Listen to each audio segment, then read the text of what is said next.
Recording by Supriya studio Madhepura.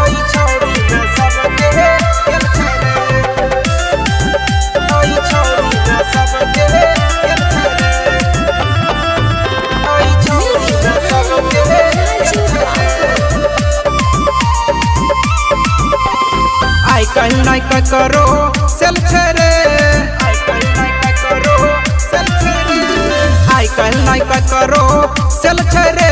आई छौरी में सबके गेल छेरे, आई छौरी में सबके गेल छेरे। बाटा न बिक्री ककरो भेल छेरे, बाटा न बिक्री ककरो भेल छेरे। आई छौरी में सबके गेल छेरे, आई छौरी में सबके गेल छेरे। आई छौरी में सबके गेल छेरे, आई छौरी में सबके गेल छेरे। बुढ़बो सा कैले कई एकरा में मना मानी, छोड़बो सा ये कर तू खैल के बच्चा दानी।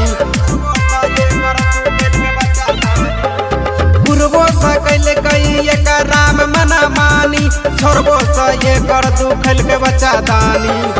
मालदा पूरा टलम टेल छेरे, मालदा पूरा टलम टेल छेरे। आई छौरी में सबके गेल छेरे, आई छौरी में सबके गेल छेरे। आई छौरी में सबके गेल छेरे, आई छौरी में सबके गेल छेरे। गुर्दा बेसार में पियल कई छाकी, कोनो छोरा न रहल जे बाकी, कोनो छोरा न रहल जे बाकी। गुर्दा बेसार में पियल कई छाकी, कोनो छोरा न रहल जे बाकी। अब रेन अकेला सा भेल छेरे, राइटर प्रभास सा भेल छेरे।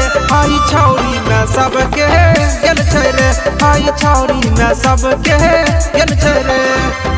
Recording by Supriya studio Madhepura.